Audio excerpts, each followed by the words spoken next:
Kwa mavuno ya msimu huu tumeona kwa jicho, hata unavyotazama unaona kwa ushuhuda kabisa mavuno ni mengi.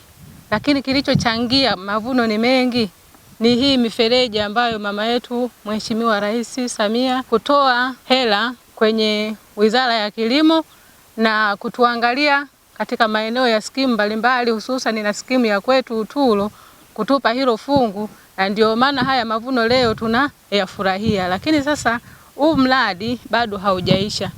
Kulingana na mavuno ambayo tunayaona, tulikuwa tunamuomba sana Mheshimiwa Samia Suluhu Hassan aendelee kutuboreshea hii mifereji ili tuendelee kupata mavuno zaidi ya haya tunayoyaona. Tulikuwa tuna kilimo cha kizamani ambacho kwa kweli tija yake ilikuwa ni kidogo. Kwenye ekari tulikuwa tunatoa gunia 15. Sana umejitahidi gunia 20. Lakini baada ya hii miradi kuja na wataalamu kutushauri jinsi ya kilimo cha kisasa, kwa kweli tija imeongezeka sana. Natoa gunia kuanzia gunia 45. Ikiwezekana unaweza kufikisha hadi 50. Lakini mwanzo kwa kweli tulikuwa tunalima kilimo cha kienyeji. Halafu tena serikali imetusaidia kutengeneza miundombinu hii ya mifereji, na imesaidia sehemu kubwa sana kuongeza kipato. Pamoja na hayo yote, tulikuwa tunaiomba serikali sichoke. Huu mradi ndio unaendelea kufanywa kazi. Kwa mfano hii miundombinu inaendelea kufanywa kazi, bado haijakamilika.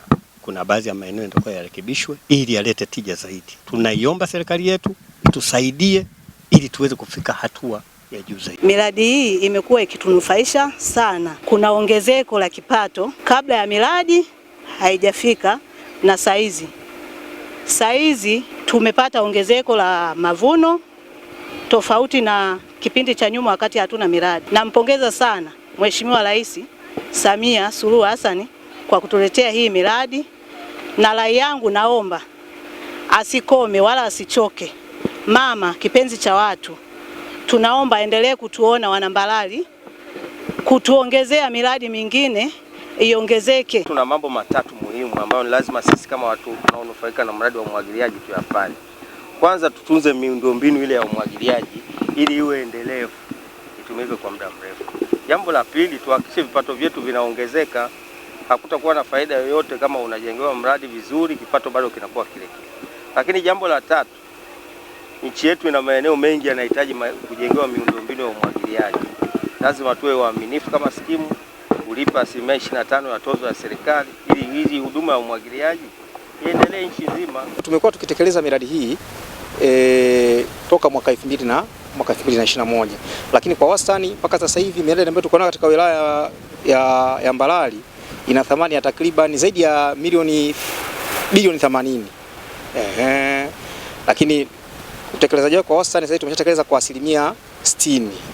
Lakini sisi kama wasimamizi wa ukarabati wa miradi hii tumeanza kuona tija ya miradi hii, japokuwa bado haijakamilika. Kama nilivyokwisha kusema, hii miradi tumeshaitekeleza kwa 60% na tunategemea mpaka kufika Novemba mwaka huu basi miradi mingi iwe imekamilika, au kama sio kukamilika basi imefika angalau 90 na kidogo. Mimi nitoe wito tu kwanza kwa wakulima wetu wa Mbalali kuhakikisha kwamba wanatunza hii miundombinu. Hii miradi sote tunafahamu, waandishi wa habari, ni miradi ambayo ni ya gharama sana. Unapozungumzia bilioni 80 kwa miradi kubwa ni fedha nyingi sana.